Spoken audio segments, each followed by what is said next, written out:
Makeshift leg on. All orders are go. All right, so introduce yourself. I am Aaron from The End.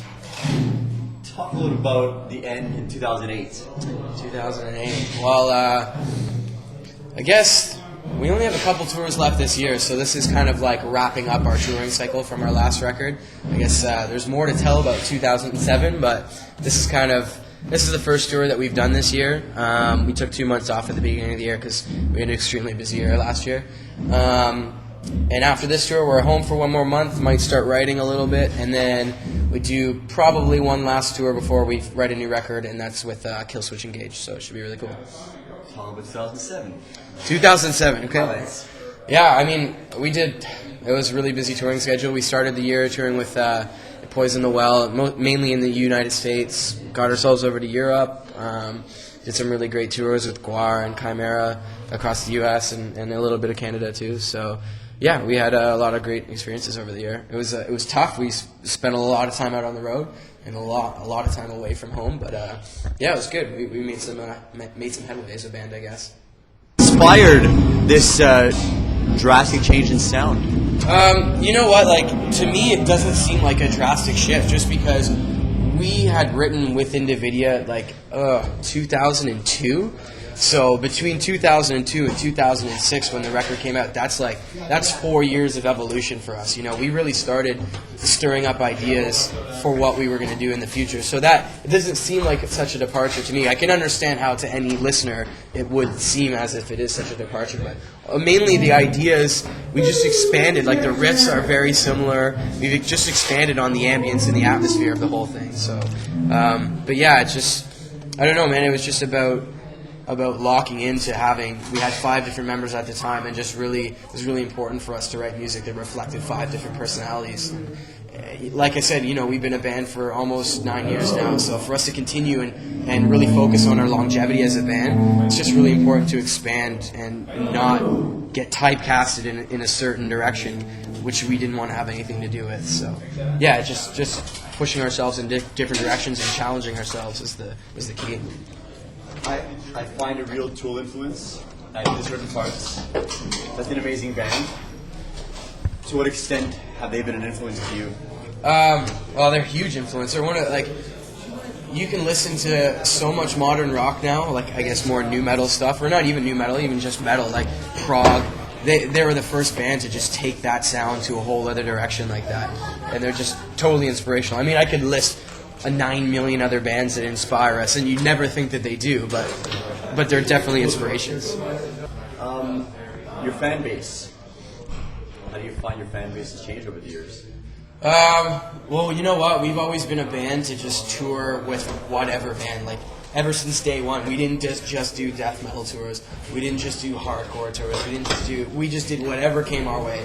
I mean, at one point during With Individia, which was kind of a more techie death metal record, we were touring with Cave-In, 27, and Keel Hall, and that was a show. So, I mean, like, we've done some, just a huge, vast diversity of tours. So, even today, like, throughout 2007, I mean, we toured with Guar, we toured with, we're going to be touring with Throwdown, we toured with Terror, we toured with Poison the Well, we toured with Bleeding Through, you know, we toured with From Autumn to Ashes, we toured with the Cancer Bats. So, like, the spectrum is just extremely wide there. It's fun for us to do that because it makes us better performers, it challenges us, and it's just good because we don't get pigeonholed in any way. What is some advice you'd have for a younger band starting to come up with all this metalcore? The advice that you give these guys to be different? Just really don't listen to one kind of music. Like, there's so much great music out there, and to avoid it or to just like, I think it's when you're young. I did the same thing when I was young. I just had an impression of certain things, and I blockaded it in my mind, and I didn't want to listen to it. But I think it's really great to give everything a shot and really just expand your horizons with music, because once you start doing that, you're going to put everything into one spot, and you'll really find your own sound. Because if you constantly listen to one thing, you're just going to put out one style of music, you know? So I think it's really important for people to appreciate music for all genres and all kinds, because they're all crafted in some sort of intelligent manner, you know, whether it's a pop record, whether it's a hip-hop record, there's some goal and somebody crafted it in a special way, and it's great to just pay attention to that stuff, because you'll really, your own music will shine if you pay attention to that stuff. What are the most glaring differences between the States, Canada, abroad? There's some extreme similarities between Canada and the U.S., but there's also vast differences. But I just think the general treatment of bands is pretty much the same.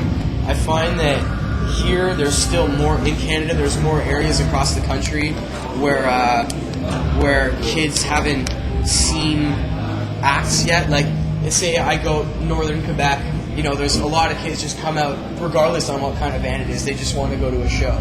But we're going out East Canada. It's very similar. It's just the kids are very hungry for music, whereas in the States they're far more saturated with music all the time. So they're a bit more jaded. Not that it's a terrible thing. It's just it's a little bit harder to win over the audiences.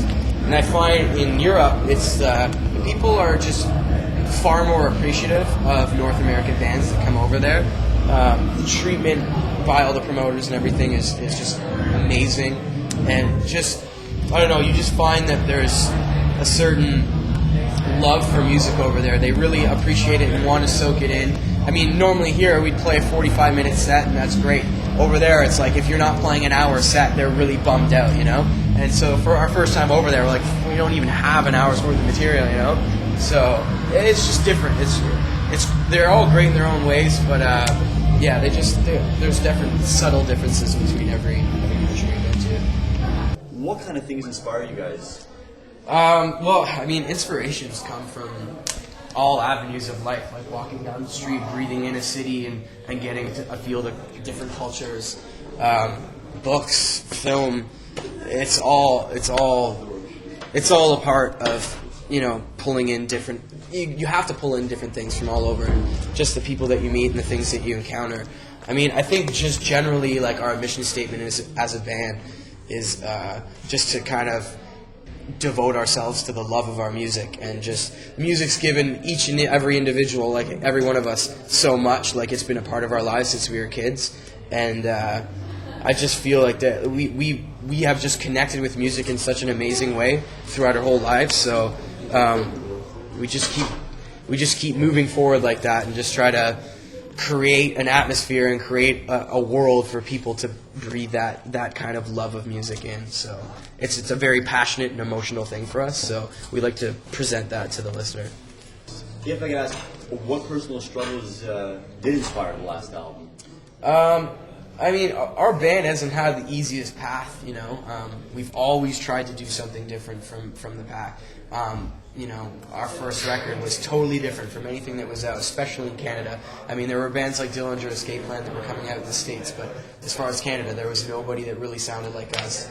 And then, you know, with Individual, we tried to really, like, narrate a story and make this dark kind of undertone world, and people kind of seem to walk away from that a bit. So we've always done something against the grain. So, I mean, just trying to continue as a band and continue to attempt to be a full-time band and live our lives on the road and you know, present our music to people. It's definitely not been an easy path. Like, we've kept on fighting for a long time. So that's kind of very reflective of what the lyrics are generally about. I mean, there's certain other things that we dive into, but It's very cool, you know. I mean, I really respect your perseverance as a band.